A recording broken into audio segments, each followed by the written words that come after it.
Welcome to The Explainer. Today, we're diving into an absolute masterclass on maximizing your viewership. Look, if you create content, you already know the grind, right? The researching, the filming, the editing, it is a lot. But what actually happens after you hit upload?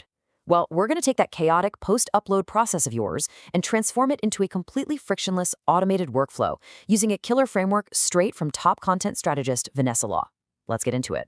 Vanessa Law drops a really hard truth for creators right out of the gate. She says, you filmed and edited your video and you think you're done, but you're not. And honestly, that just shatters the biggest misconception out there. Hitting publish, that is definitely not the finish line. It's literally just the starting gun. All that blood, sweat, and tears you put into packaging your content basically means nothing if the algorithm and, more importantly, your audience don't explicitly know how to find it. So, to make this incredibly actionable for you, we're organizing these secrets chronologically into a 5-phase life cycle. We'll be looking at mastering your video metadata, utilizing playlists and view multipliers, creating frictionless traffic deep links, automating your audience engagement, and rounding it all out with data-driven A/B testing. All right, starting off with phase 1, mastering your video metadata. So, what exactly is metadata anyway? Basically, it's contextual data. We're talking file names, tags, keywords, all that good stuff you provide to the platform. The crucial point to remember here is that by explicitly feeding the algorithm this data, you're handing it the exact instructions it needs to go out and find your ideal viewers. For instance, before you even start the upload process, if your topic is about scripting, your raw video file should literally be named with keywords like YouTube and scripting. Boom, you've instantly given the system the context it craves. To build this invisible foundation, here's a super streamlined pre-publish checklist for you. First off, match your raw video file name to your intended title. Just make them identical. Next, take your script, drop it into an AI like ChatGPT, and ask it to maximize your 500-word keyword limit for tags and descriptions. Saves a ton of time. Finally, grab a tool like TubeBuddy to quickly draft your chapters while you watch your upload back at 2x speed. Why? Because chapters act as these massive time-stamped keywords. They make the viewer experience way better, and they tell the platform exactly what's inside your content. Moving right along to phase 2, playlists and view multipliers. 1. That's it. That is the magic number. When you're setting up those end screens, you should only ever offer exactly one hyper-specific recommended video during the last 30 seconds. Whatever you do, don't give your viewers a cluttered grid of options. If you just spent 10 minutes talking about scripting, point them to exactly one video about filming. By being highly specific, you're going to massively increase your click-through rates compared to just throwing a generic list of options at them. Now, let's talk about the legendary list link hack. It's so good. Here's how you pull it off. Go to your channel homepage and hit play all on one of your main pillar playlists. Now, look up at the URL in your browser. You'll spot a little string of code that says and list equals followed by a bunch of characters. Copy that exact code. If you take that snippet and stick it onto the end of literally any video link, it forces your entire playlist to show up on the right-hand side of the screen. Seriously, it guarantees your content is going to autoplay next. You could even be linking to someone else's content in your email newsletter, and your playlist will still be right there waiting. Okay, phase 3, frictionless traffic deep links. Listen, standard URLs create an immense amount of friction. Think about it. When you share a regular link and someone taps it on their phone, it forces them into this clunky in-app web browser. And guess what? They usually aren't logged in there, so they can't easily like, comment, or subscribe without a huge hassle. But deep linking tools, they completely bypass all that nonsense. By using a smart link, you seamlessly force the native application to open right up on the viewer's phone. You are quite literally removing every single technological barrier standing in their way. And here's a massive pro tip for stacking these tactics together. If you take that playlist list link code we just talked about, and you paste that directly into your deep link generator, oh man, you practically guarantee hours of mobile watch time.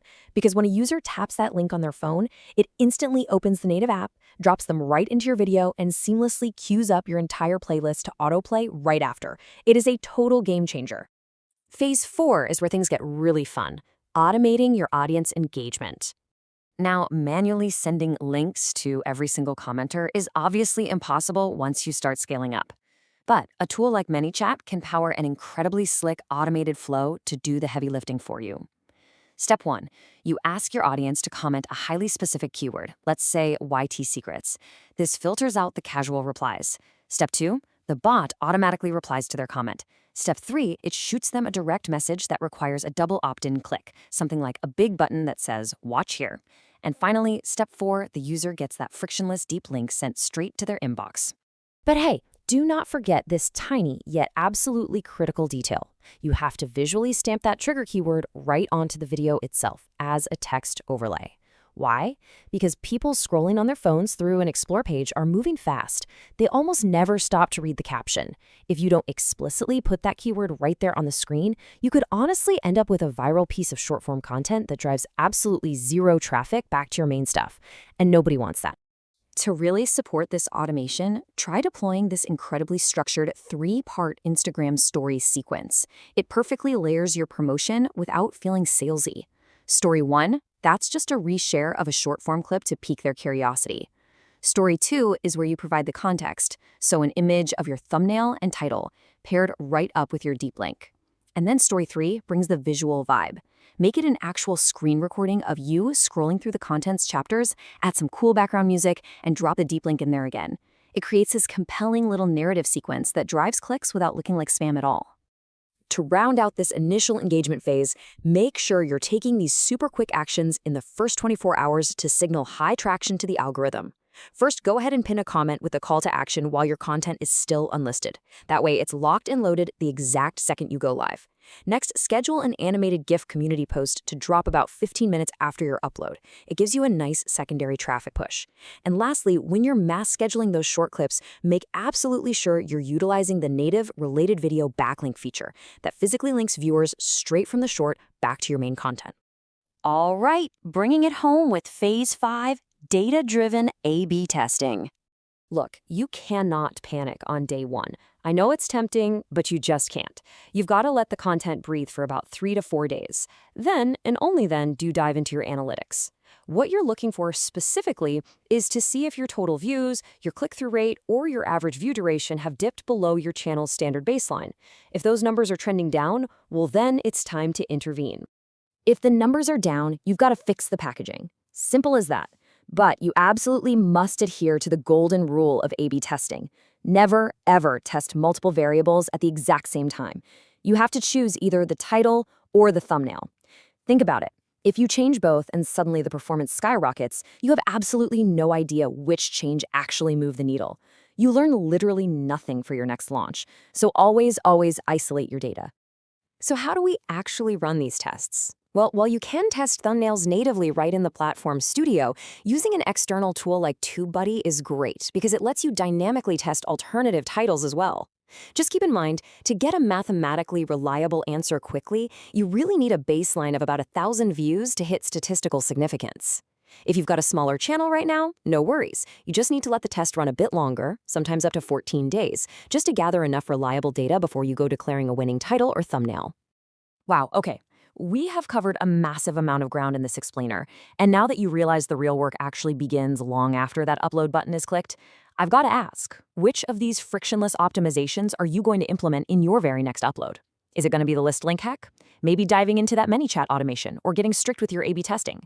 How are you going to restructure your workflow to guarantee your next launch reaches its absolute maximum potential? The tools are all right there waiting for you. Now it's up to you to build the system.